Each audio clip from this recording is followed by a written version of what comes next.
감사관실에 접수된 제보와 허그의 동향이 선을 넘었다고 판단됐기 때문에 감사관실의 건의에 의해서 저희가 조치를 취한 겁니다. 좀 상식적이지 않아서 국민들의 눈으로 봤을 때, 국민의 시각으로 봤을 때는 상식적이지 않거든요. 전 정부 인사라고 해서 감찰에 제외가 될 수가 없고요. 그렇죠. 허그에 대해서는 수사 요청이 들어간 걸로 알고 있습니다. 지난 10월 4일 날 국감하고 나서 현산 측과 입주 예정자 측에서 지난 18일 날 협약을 맺었습니다. 현산 측과 입주 예정자들이 서로 간의 요구 조건들 전격 수용하면서 그런 과정들이 있었는데요. 위원장님을 비롯한 우리 선배 동료 의원님들께 정말 감사드리다는 말씀 드리고 싶고요. 장관님도 감사합니다. 이 사건을 보면서 좀 아쉬운 점은 사고 발생되지 않았으면 좋았겠다. 그리고 국감 전에 피해자라든가 여러 가지 소통들을 통해서 국감이 되기 전에 좀 만들어졌으면, 처리가 되었으면 좋았겠다라는 생각이, 아쉬움이 좀 있었습니다. 현산에서부터 시작해서 국토부가 중심이 되어서 다시는 이런 불행한 사건이 생기지 않도록 했으면 좋겠고, 국민이 안전한 나라가 되기를 희망합니다. 네, 질의 들어가겠습니다. 국감 과정에서 여러 의원님들께서 지적하신 감사 문제 말씀드리고자 합니다. 오늘 종합감사니까. 감사원은 정치적 중립 의무 조항이 있습니다. 제2조에 보면 감사원은 대통령에 소속하되 직무에 관해서는 독립의 지위를 지닌다라고 되어 있습니다. 또한 감사원의 감찰사항 제24조를 보면 감사 대상과 감사 제외 대상을 구별을 하는데, 감사 제외 대상은 국회의 직원, 법원의 직원, 헌법재판소의 공무원이고, 감사 대상은 공무원과 공무원에 준하는 자로 되어 있습니다. 지금 장관님께서는 국회의원도 여러 번 하시고 도지사도 하시고 대선 후보도 하셨고 그랬기 때문에 이런 내용들 알고 계시죠? 이 감사원법. 네. 여기 법에 나와 있는 거예요. 예. 그런데 혹시 보고 받으셨는지 모르겠어요. 우리 국토부 산하에 철도공사나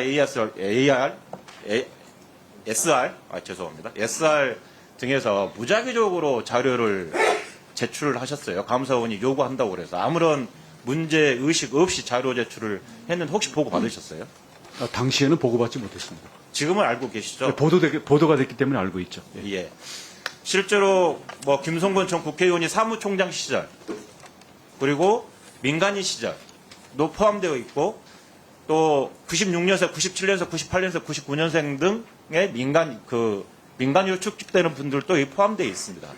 이거는 제출하지 말았어야 될 자료이거든요. 그렇죠? 그 규정에 대해서는 제가 아는 바가 없습니다. 그래요? 예. 그럼 나중에 알고 나서 산하기관이신데 관리 감독해야 되는 주무부처의 장관이시잖아요. 그럼 아무런 조치도 안 하셨어요? 특별한 조치를 한 건 없습니다.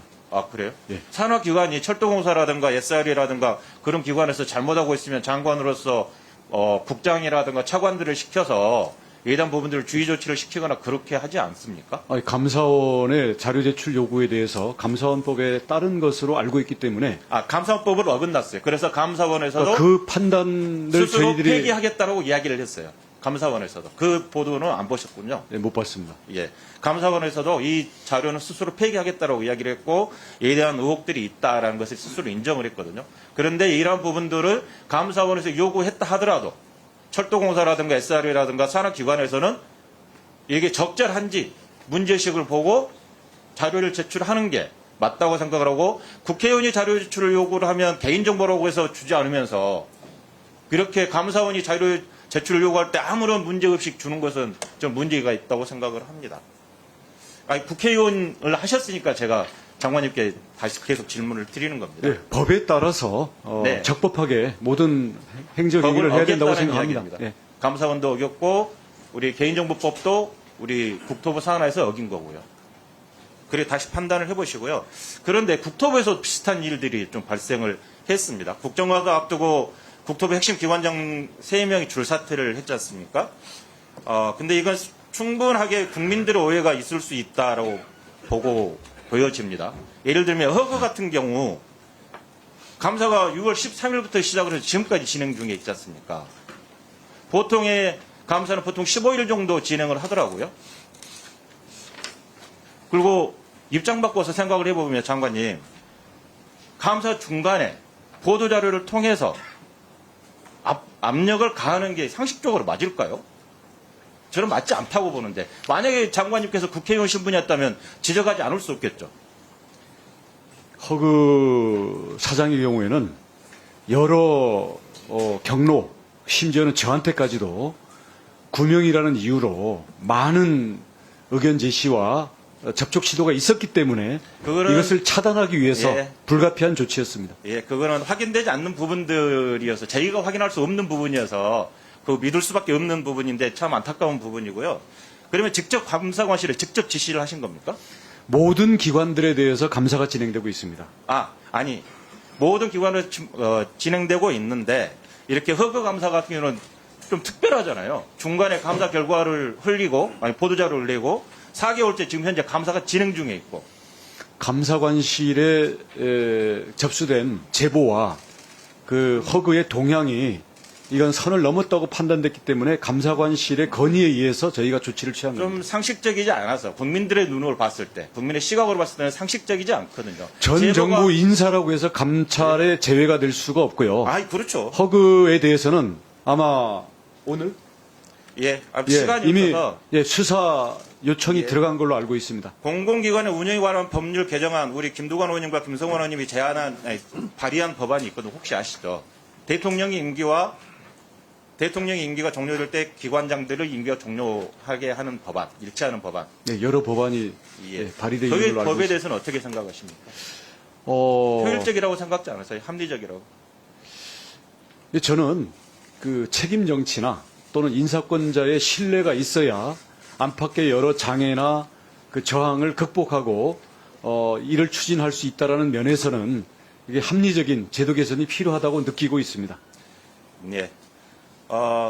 역지사지를 해보는 마음으로 장관님께 마지막으로 말씀을 좀 드리면, 장관님께서 도지사 시절에 인사하셨던 분들 있습니다. 측근들 인사 많이 하셨잖아요.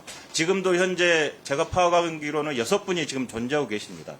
그분들이 남아있는데 도지사가 바뀌었다고 그래서 이들에게 제보가 들어와 있다, 뭐 했다라고 해가지고 감찰을 통해서 사퇴 압박을 하는 게 맞을 것인지, 예를 들면 관광공사 사장, 제주연구원 비상임이사, 제주영상문화산업진흥원 비상임이사, 제주의료원 원장, 제주도 서우상공인 경영지원센터장, 제주도시개발공사 비상임이사, 특히나 제주의료원 원장 같은 경우는 2018년도에 장관님 도지사 선거를 돕다가 공직선거법 위반으로 벌금 80만 원을 선고받은 적도 있는 분입니다. 이런 분들이 계시는데 이분들에게도 그렇게 제보가 있다, 감찰을 해야 되겠다, 역지사지하는 마음으로 말씀을 좀 드린 거예요. 저는 그건 맞지 않다. 물론 모든 것에 감사는 해야 되겠지만 표적 감사라든가 그런 국민적 시각으로 눈높이에 맞지 않는 감사는 맞지 않다라는 생각입니다. 저와 정치적인 행보를 같이 했던 인사들은 모두 다 자진 사퇴했습니다. 사퇴하지 않았어요. 모두 했습니다. 지금 말씀하신 분들은 거의 다 전문직으로 공채되거나 이래온 분들입니다. 그건 도지사의 판단에 따른 일이죠. 예.